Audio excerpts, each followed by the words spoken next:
Ya hicimos el contacto con el doctor Guido Gómez Mazara. Vamos ahora a llamar desde el teléfono de la emisora, que es con el que podemos sacar al aire la conversación con Guido, que ha hecho una serie de exposiciones relativas a la reforma propuesta por el presidente Luis Abinader.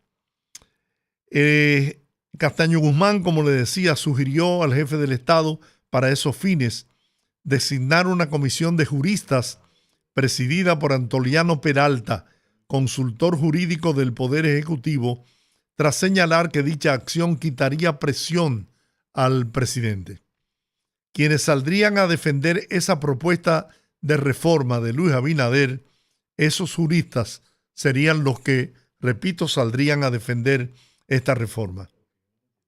El presidente Abinader ha informado que prepara una reforma a la Carta Magna y que parte de la misma, adelantó, contempla dos elementos fundamentales: candados a la Constitución de la República. Y ya tenemos a Guido Gómez Mazara. Buenas tardes, querido amigo. Hola, buenas. ¿Cómo están ustedes? Muy bien, muy bien. Placer de escucharte. Mira, Georgie, sí. Te lo voy a decir en público. A Rudy que no me llame, que no, deme una orden. Usted me dice a tal hora y ya. Porque yo bueno. Yo respeto las edades. No. A las edades. ¿Eso es un piropo o una ofensa? ¿Cómo es? No, un piropo. Porque Juan TH me dijo que había ido a una institución bancaria en busca de un financiamiento hipotecario. No, Citizen ya. No, ya no le dan. Y estaba triste, cabizbajo ayer. Porque dijo, yo nunca me había sentido viejo, pero hoy me siento un viejo, un anciano. No, eso es así. Bueno, Guido, queremos hablar contigo sobre la reforma. Te he escuchado exposiciones muy brillantes sobre el tema y nos gustaría que compartieras esas ideas con nuestra audiencia. Ok, con gusto. Gracias por la oportunidad. Lo primero que yo debo decir es que a la hora de tocar un tema como la reforma de cualquier naturaleza, fiscal, constitucional, laboral o en ordenamiento electoral, yo lo único que pido a la gente es que nos despojemos de las pasiones partidarias. En segundo lugar, yo lo que sí creo es que hay que generar la suficiente información para que el ciudadano sienta hacia dónde vamos y por qué se hace. El Poder Ejecutivo ha planteado la posibilidad de un pliego de reformas. Ahora, ¿por qué vamos a la reforma? Porque eso no es una iniciativa de quien ganó las elecciones. Es muy elemental, simple aritméticas. En la República Dominicana el gasto público alcanza el 19% del PIB. Sin embargo, el nivel de ingreso está en 15% del PIB. ¿Cuál es el inconveniente? Que cuando una economía opera con un déficit, y no es este modelo presidencial, sino en los últimos 15 años, el déficit en su histórico ha sido financiado mediante un mecanismo desagradable, pero que los gobiernos han recurrido, que se llama endeudamiento público. ¿Por qué? Porque a partir de la Ley Monetaria y Financiera del año 2002, se estableció las líneas generales en que los gobiernos tienen que financiar el déficit. O sea, antes del 2, aquí los gobiernos hacían lo que le venía en gana en materia presupuestaria. A partir de la Ley Monetaria y Financiera hay como un ordenamiento, una ruta a seguir.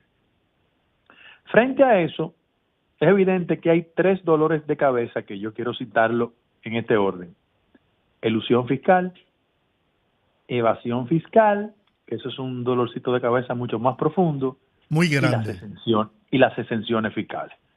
Yo voy a discutirla en el orden. Miren, el 4% del PIB que tenemos como déficit es más o menos 250,000 millones de pesos.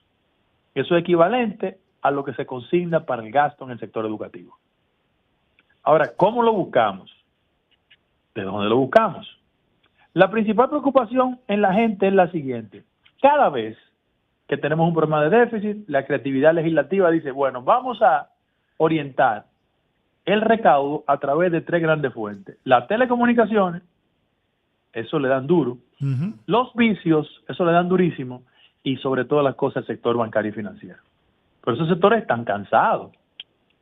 Ahora, ¿por dónde tenemos que caminar? Lo primero es que la gente ha incorporado en su mente que un incremento en el recaudo es para disparar las tasas impositivas, y eso no es así, porque ese camino lo que conduce es a la crispación social.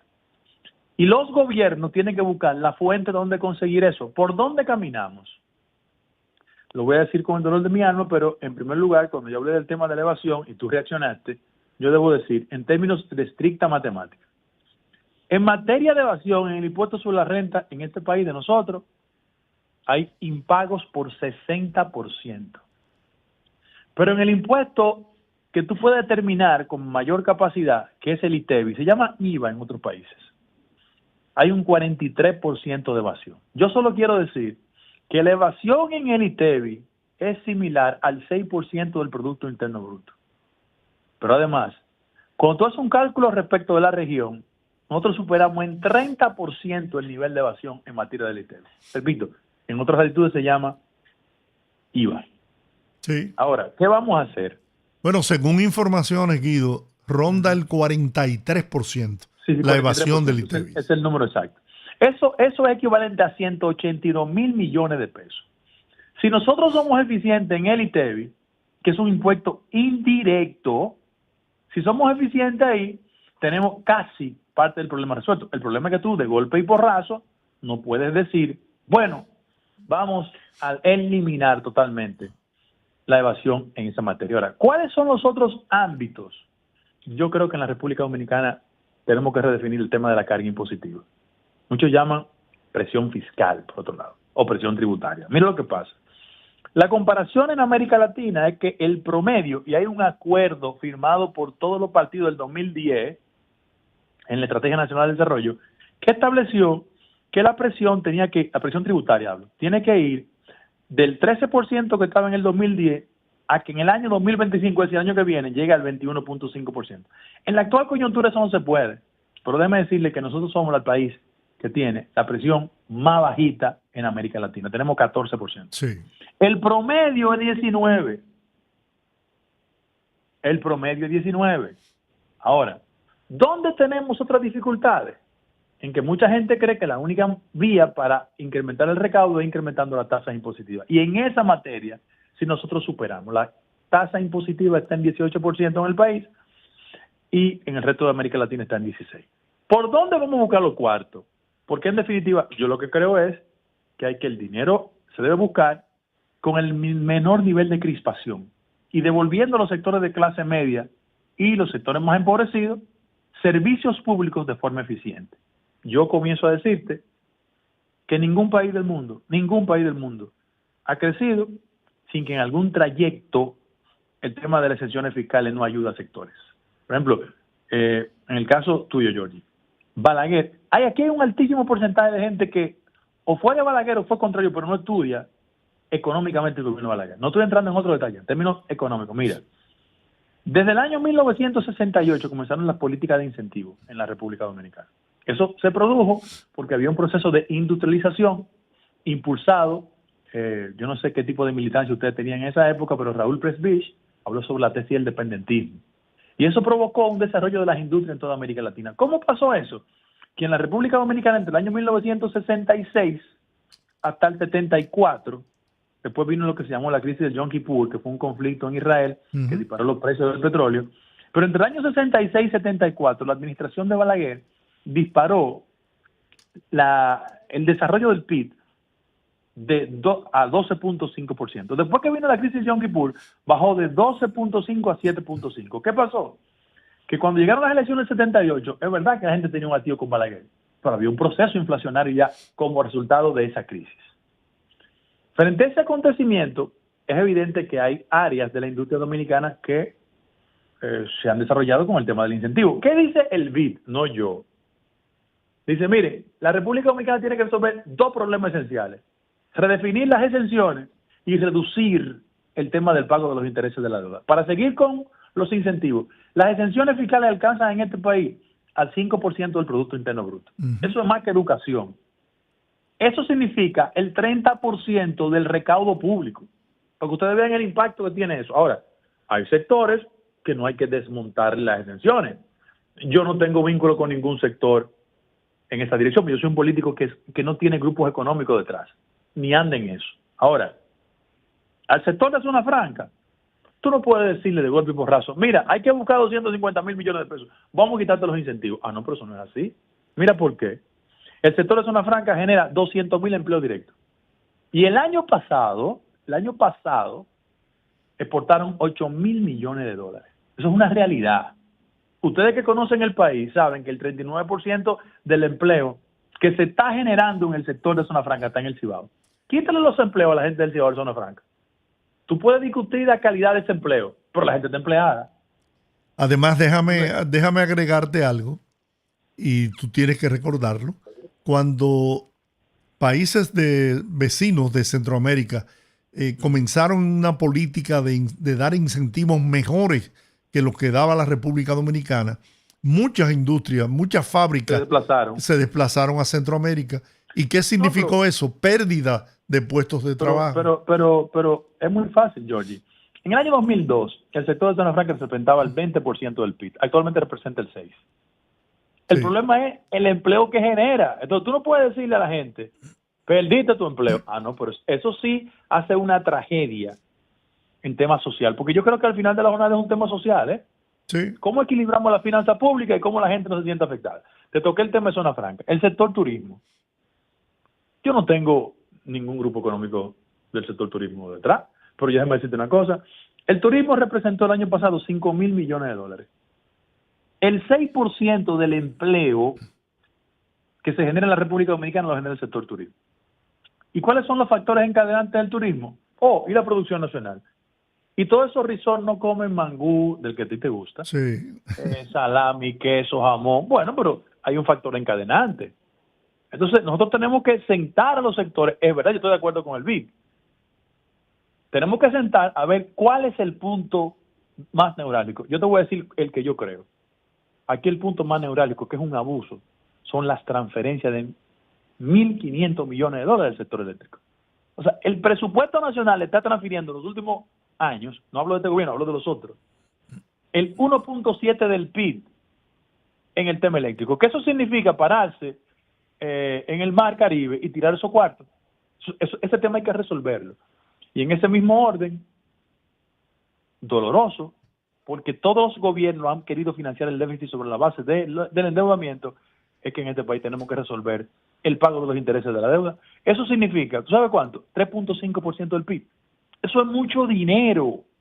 Ahora, lo que yo le he dicho a mi compañero de partido es que la clase política tiene que dar ejemplo. O sea, nosotros no podemos decirle a la sociedad, sacrifíquense, pero nosotros no.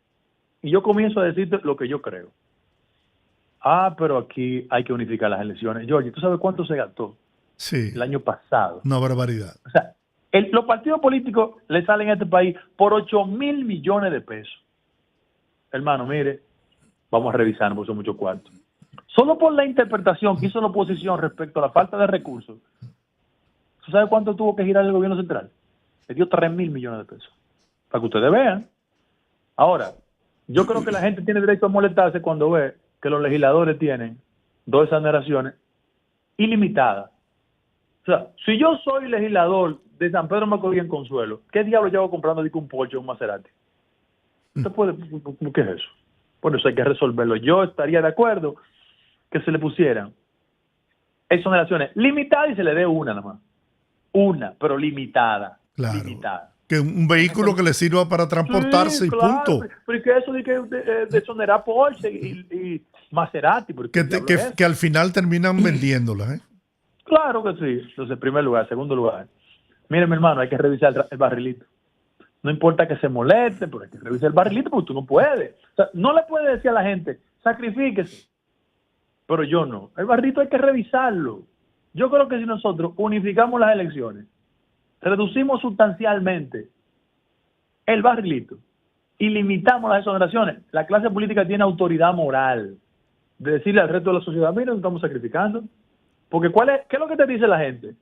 Las reformas siempre le dan duro a la clase media porque pierde su poder adquisitivo y siempre fuñen a los más infelices. Ahora, Pero Guido. además de eso, Guido, perdón, buenas tardes, Guido, buenas tardes, don Giorgio. Yo estoy Luis, llegando ahora por una razón familiar, después le explico, pero venía oyéndote en el camino interesante y entré a la cabina y seguía la ruta de tu conversatorio. Generalmente las reformas provocan movimientos sociales, protestas, claro. quejas sociales. Claro. En República Dominicana tenemos la ventaja de que no hay un estado de ebullición de protestas sociales. Sin embargo, Hasta ahora, Rudy, es lo que te iba a decir. cuando tú le das en los bolsillos en el estómago a la gente. Eso es lo que te iba a decir, que hay temas y temas, porque la gente, decirle a la gente que te va a aumentar todo, que tu capacidad de poder adquisitivo se va a disminuir, pero no se ve disminución en otras cosas que la gente entiende superfluas, como la que tú estabas mencionando. Por ejemplo, en el caso específico del Congreso, de los partidos políticos y de muchas otras cosas. O sea, eso puede causar una distorsión y que la gente no se lo compre. ¿Cómo tú ves la situación del país de cara a esa realidad que ocurre en muchos países? Mira, yo siempre he creído que los temas sociales son importantes analizarlos. La democracia en América Latina, su principal riesgo es el tema de la crispación de los ciudadanos. La gente un día siente que el bolsillo no le alcanza y el estómago está dado y reacciona. Y nosotros tenemos precedentes. 84. Yo lo recuerdo. Sí, claro. Que fue la acumulación de los grandes déficits y lo que se llama en la historia económica del mundo la década perdida. Uh-huh. Bien, ahora, vamos al caso de aquí. ¿Por dónde le entramos?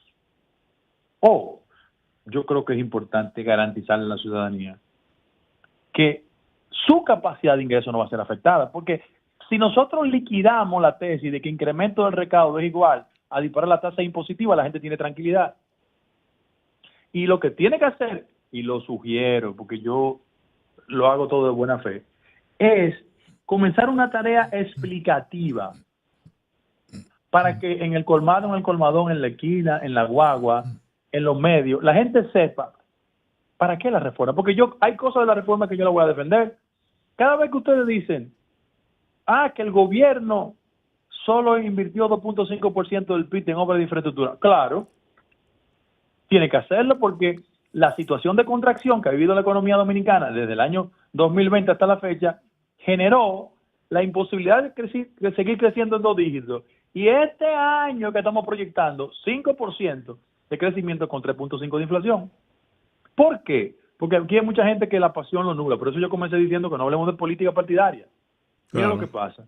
¿Tú sabes cuánto nosotros gastamos en la crisis del COVID? Hablo como Estado. 58,000 millones de pesos. Sí. ¿Tú sabes lo que ha pasado con el tema de la guerra de Rusia y Ucrania? Para buen entendedor, Rusia es el segundo país que aporta turistas a República Dominicana. Uh-huh. En medio de un conflicto. 258,000 turistas. Correcto. En segundo lugar, Ucrania es el almacén de cereales del mundo. Así mismo es. Hoy la cebada y el maíz. Entonces esos son elementos, porque cada vez que la economía dominicana tiene una perturbación, no es pura y simplemente el resultado de una crisis local, es una crisis internacional. Antes de tú llegar, yo lo repetía, haga un balance. Las grandes crisis del país. 1973, la crisis del petróleo por producto del Yom Kippur. 1979, lo que pasó fue que el Shah de Irán tenía una confrontación interna y para él salir, se generó en Irán un gran problema, una huelga en la refinería. Bueno, se disparó el petróleo. En 1982, la famosa crisis del impago en México. ¿Y qué pasó con eso? Bueno, que como México no pagaba, López Portillo era el presidente, se generó un proceso inflacionario que terminó en Estados Unidos y ahí en Estados Unidos se designó un señor que se llama Paul Volcker, que fue el jefe de la Reserva Norteamericana, que fue capaz de reducir el déficit. En Estados Unidos, cuando él llega a ser jefe de la Reserva, había 11% de inflación y 7% de desempleo. Y él en 6 años lo redujo. ¿Qué pasó? Que todos los países que tenían vínculo con los Estados Unidos, y en este caso la República Dominicana, fueron afectados. Claro. Y Balaguer en el 92 es que hace una reforma. Hizo una reforma administrativa. Y déjeme decirle algo, yo no soy balaguerista ni tengo razón. Yo podría impugnar el método, porque debió ser a través del Congreso. Pero esas reformas se hicieron porque Balaguer le aló las orejas a muchos sectores. ¿Tú sabes cómo comenzó esa reforma? Él dijo en el año 92, ven acá, Rafaelito Albuquerque, ustedes lo recuerdan, Lupo Hernández y Milton Ray, transforman el código laboral. ¿Ustedes recuerdan eso? Claro que sí. Bien. Y le dijo a los exportadores, vengan acá, muchachos, miren, aquí el monto del dólar lo va a determinar el Banco Central. ¿Ustedes recuerdan eso? Sí. Claro. Ustedes no pueden exportar el monto que ustedes quieran en el Banco Central. En ese mismo orden, ¿tú sabes lo que le hizo? Y el crédito para el sector privado lo redujo.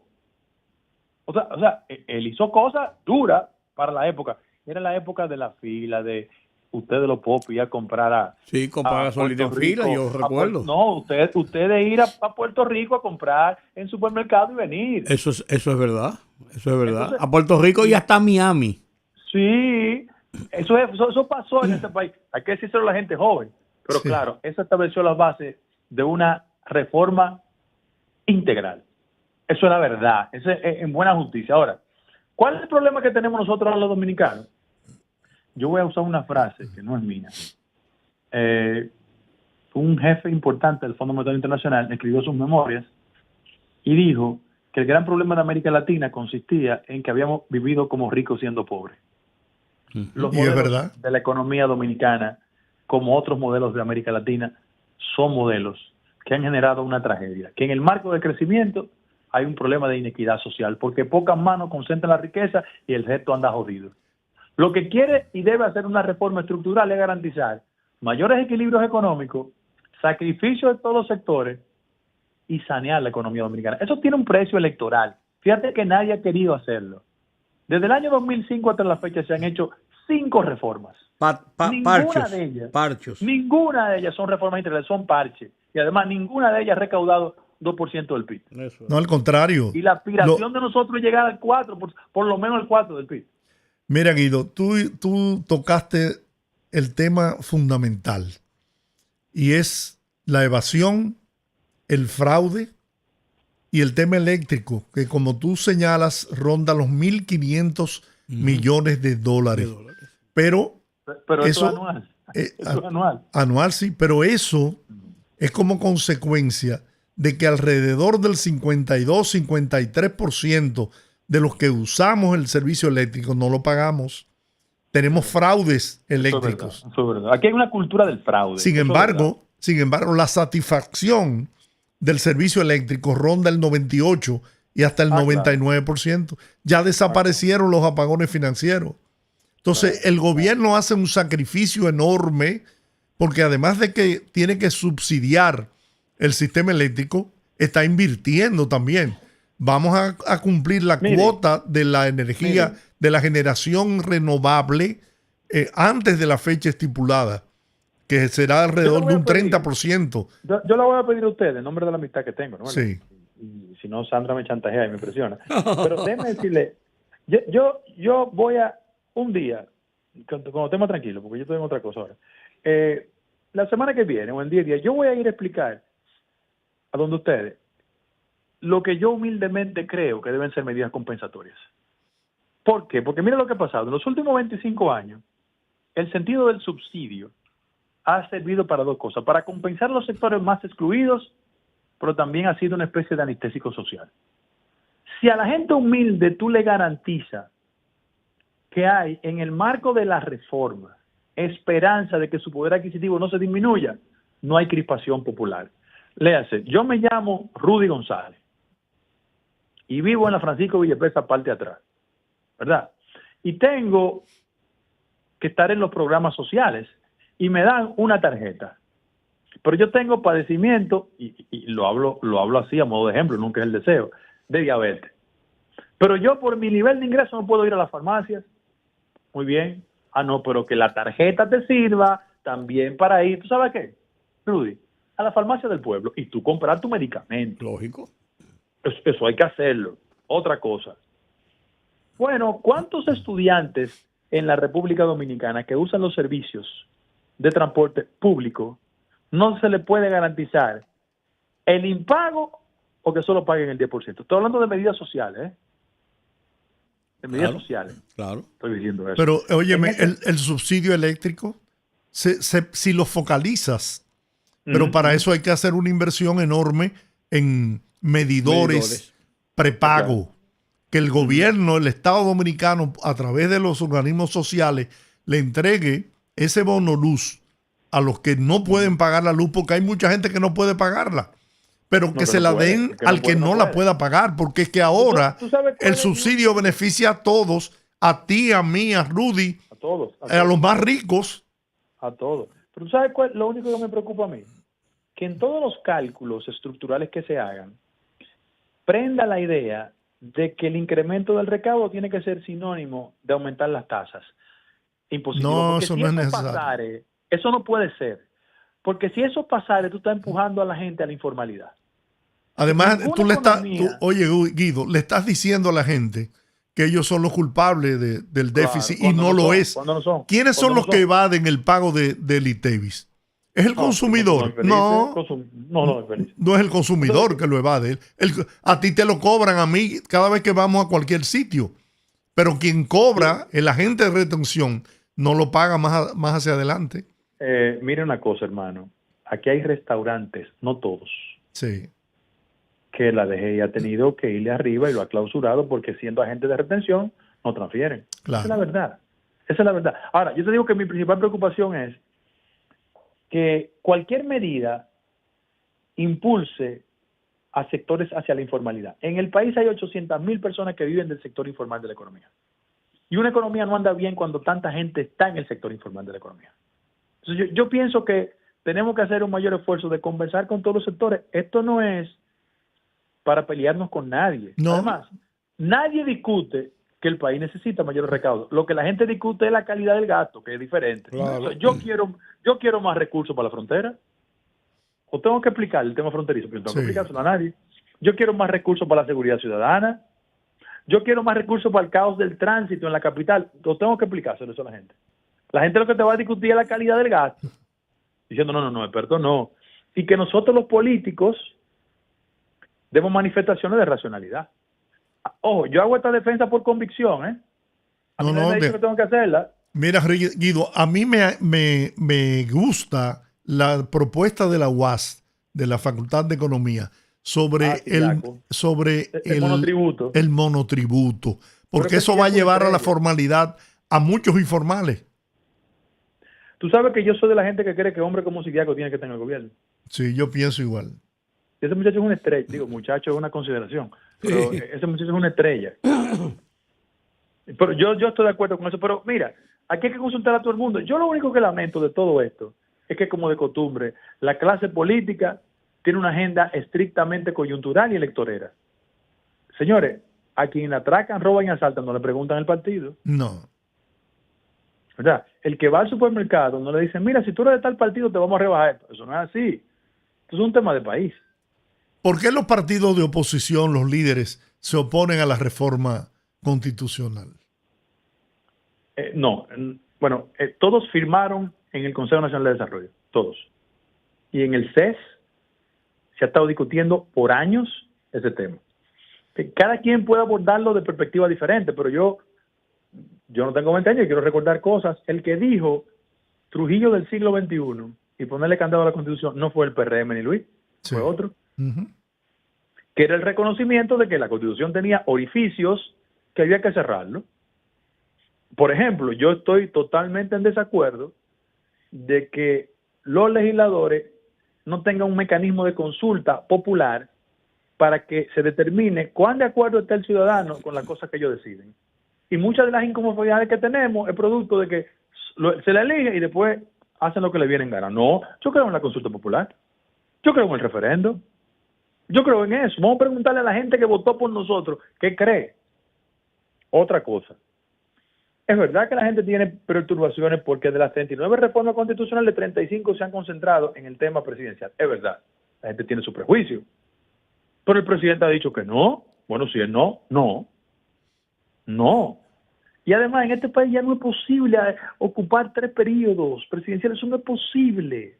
Entonces lo que tenemos que ponerle porcentaje de obstáculos tan alto para que después no venga un sabroso y diga, no, yo puedo derrumbar todo esto y hacer lo que me viene en gana. Y hasta un referéndum aprobatorio.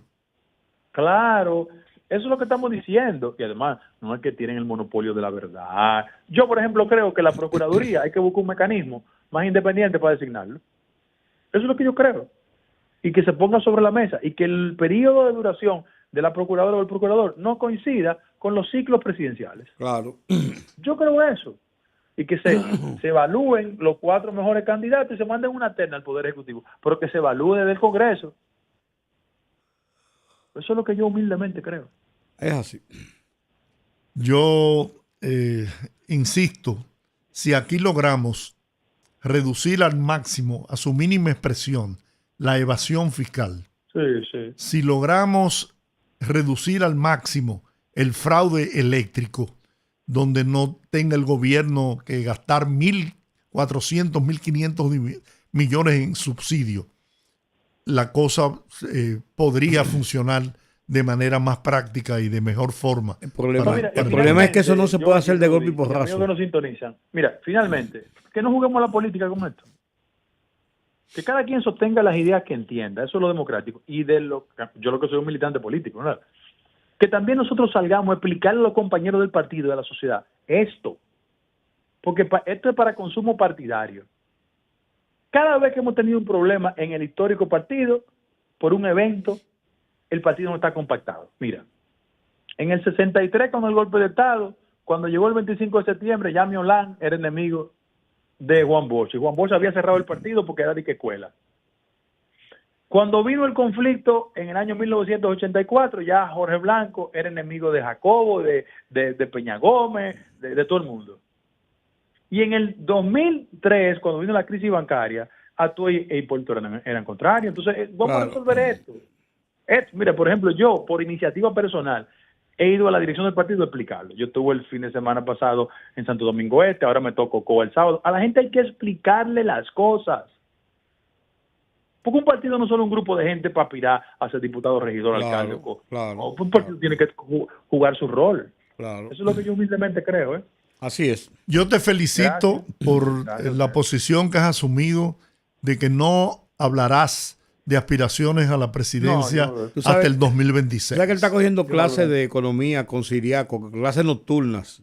Siriaco una estrella. Sí. Una super es una persona que debe ir al gobierno. Convénzalo para que lo acepte, porque está muy resistido. Bueno, es que él es un académico de formación. Sí, pero los académicos necesitan también en el gobierno. Claro. Guido, muchas gracias Guido. como siempre. De todas formas, el cheque por mis consultas públicas me lo pueden mandar a donde Sandra sin ningún tipo de problema. Si te lo mandamos donde Sandra cae en el mar. Oye, cae en el supermercado. Ella está mirando. Mire, pero podemos negociarlo con comida. Sí, está bien. Un abrazo. Un abrazo para ti. Bueno, vamos a la pausa, regresamos en breve. ¿Cómo no?